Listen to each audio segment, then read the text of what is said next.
Yo, what is good, everybody? What is good, my anime people? So, with what I am pretty much understanding from Black Clover this week, is they truly uh, they truly got some characters out here that are being changed simply because of the people that they are working for.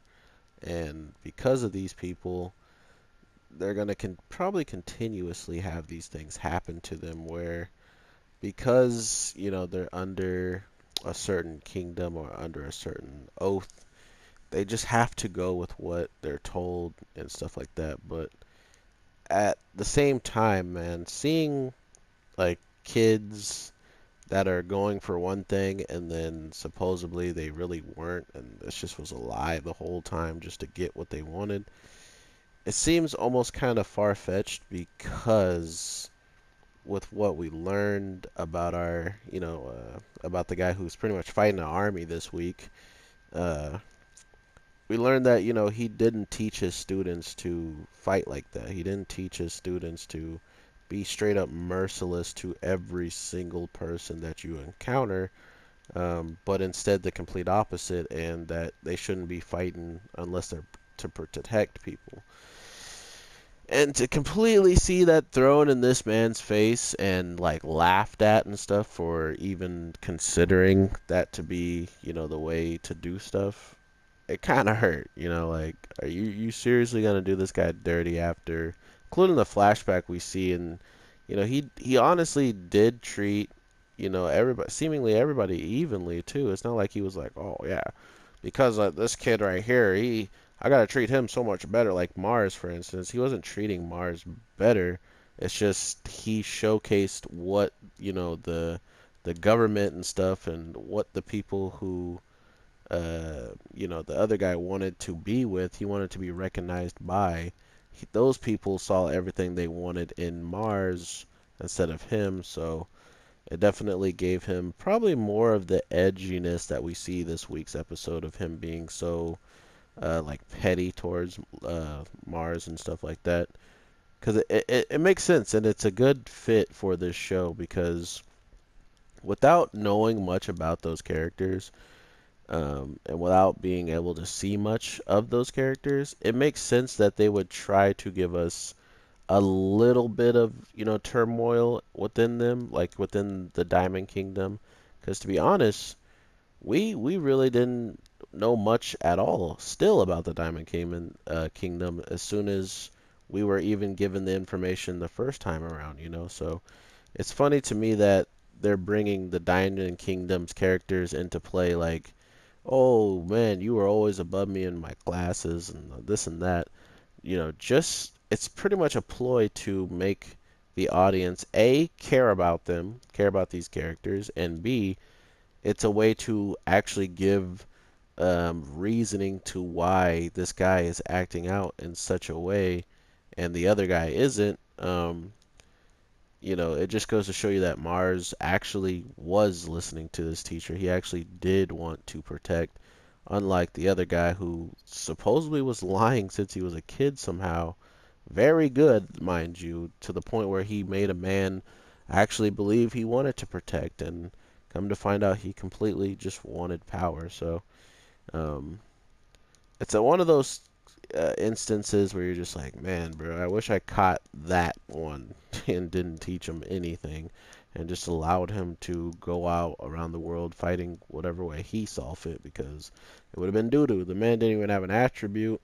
The Diamond Kingdom, being as corrupted as it is, pretty much embedded one in the kid, which one was absorbing, and supposedly you need so much magic that probably only the witch can do it because she has the curse magic, which is seemingly they think is unlimited. So that might be a good way of us understanding just of where curse magic is placed on their scale, because regardless of how strong this teacher is and all that stuff, he still didn't believe that he could necessarily be, or the guy who gave him the idea to do the self-destruct, like once you give this guy too much energy, he just blows up. The guy didn't, Mars didn't even think that the sensei could do it. He's like, we need someone with anti-magic to actually cause damage, or we need someone like the witch who can just use too much magic. Like she has a ridiculous amount of magic, and that would be too much for him to handle, and he would blow up. Um, that's actually ridiculous to think about that. So to now know that we're probably going to be getting a character who, later on, she's still not in my eyes, she's still not cleared. She's literally watching with all the power that she has. She's just watching. And I think we're going to get more information because, I mean, as we see, for some reason, she was always surrounded by those birds this week's episode. Like, she was just completely, like, fluttered in those demon things. So, I feel like there's a lot to her story we haven't even got to hear about. And I think that's another reason why she actually isn't involved in this fight at all, simply because of something maybe to do with that curse magic holding her back or something along those lines. But that's just me guessing with how she's like, oh, I'm going to take, she was cocky enough to say she was going to like just take Asta, take his powers after, they pretty much saved the whole entire forest or whatever. So what gives her that confidence to be able to feel that way if she can't even step outside right now to give an assistance? So um, that alone had me interested into what she was even going on about. So really interested in the queen at this point, including with her seeing all this stuff happening, giving Asta a compliment for doing what he's even doing at this point, like, actually supposedly took out the salamander at that time. She gave the compliment, but we come to find out that, it's definitely. I didn't think the salamander would go out like that. Like, come on, bro. Bull rush. Like, come on. It was a cool attack, Asta, but it ain't no game finisher. Okay, let's be real.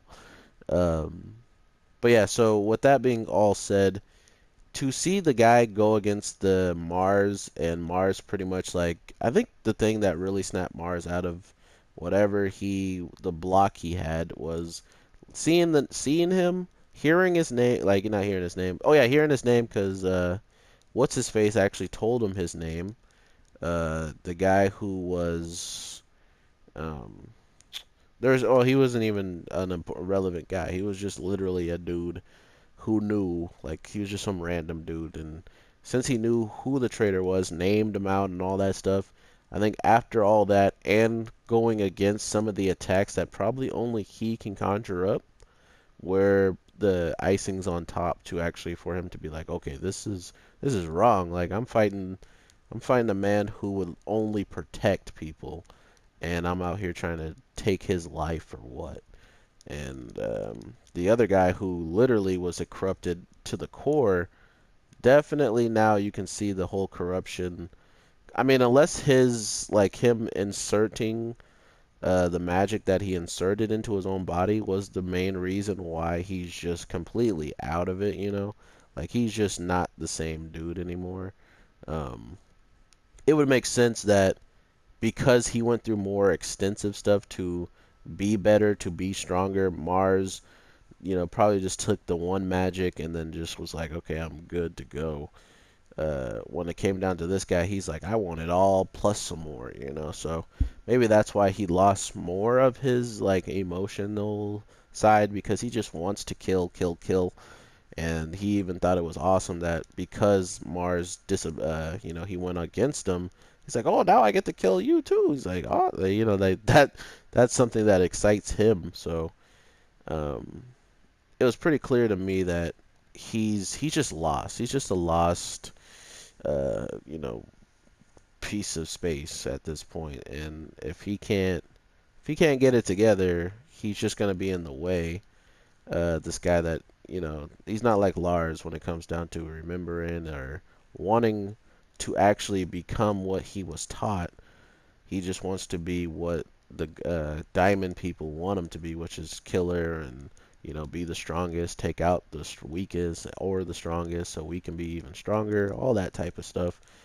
And it's pretty obvious, and at the same time, it's kind of sad too to see the kid go down that.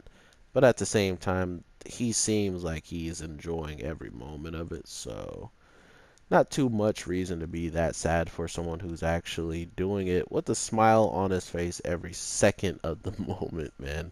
He's so annoying. um, which is a good character creation. If you can make a character that annoys me and actually makes me want to punch the character, I always think that's a good character. And the same thing happened in Tokyo Ghoul. Like they made one character that was close to Hisoka, which Hisoka is not someone I want to punch in the face as much. But this guy on Tokyo Ghoul, I would love to punch in the face. But yeah, there's just not a lot of characters that can actually get that actual urge or like make me really want to do it necessarily. So shout out to them for making a character very unlikable. Not only did they make that guy unlikable, they really did start hitting home with just how strong certain people are and how weak other people are. And I didn't think that, this teacher would be this, like, necessarily strong, but I also hoped that he was strong so we would have more reason to, even have him in the show and stuff like that because, I mean, to be honest, if you were doo-doo, you ain't gonna make no more cameos when it comes down to crunch time, So they at least seemingly made him a character that could potentially show up in the future, and I like that aspect about him because he really did do work this episode. Even though he's running away, they also did something that was really weird to me. The armament, like the enchanted punch that they did together. Um, I don't know what the heck that was about. It was like the opposite of using a magic attack. It was just like channeling magic into your own like certain body part and attacking. Which is also kind of mess up that everything that we learn about magic, it seemingly can't be used by Asta.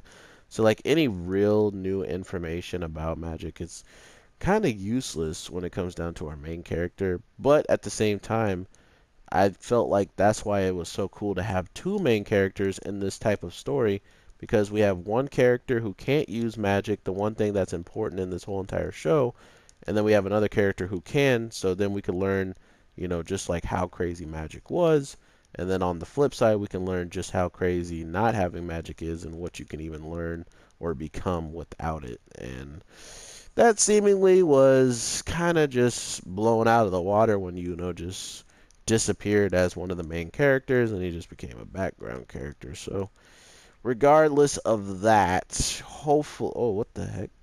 Hopefully, we can get, a little bit more content of, learning some crazy spells over and over, I guess, throughout the series. But other than that, man, Asta didn't do anything this week besides, you know, nothing. He didn't do anything.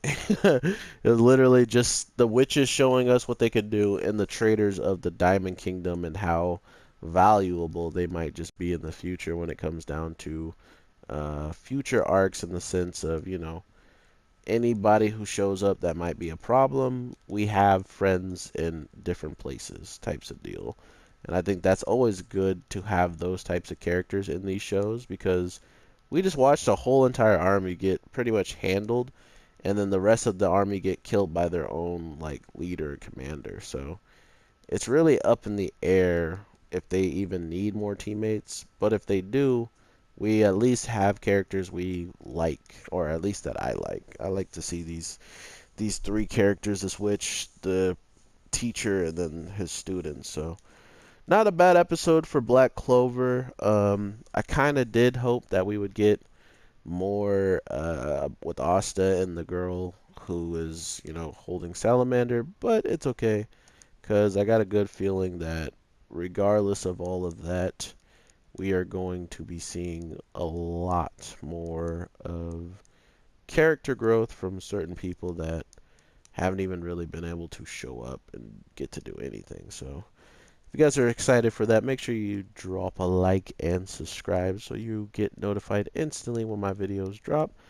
And I'm not going to apologize for being honest in my Tokyo Ghoul video and getting all dislikes and having someone unsubscribe. But yeah, I notice all these tiny details. But as a channel and a content creator at this point, and really trying to grow this channel, one sub, two subs, three subs leaving is really nothing at this point, you know. So if there's anybody out there who is losing subs, or you're honest and people are holding that against you, don't let it be the thing that changes your opinion, that changes the way you make content, because the reason why they subbed in the first place was because they like something you were doing, right? So keep it up, and everything should work out sooner or later. That's just how the world goes. So with that, everybody, thank you so much, and I will talk to you in the next one. All right, my anime people. Peace.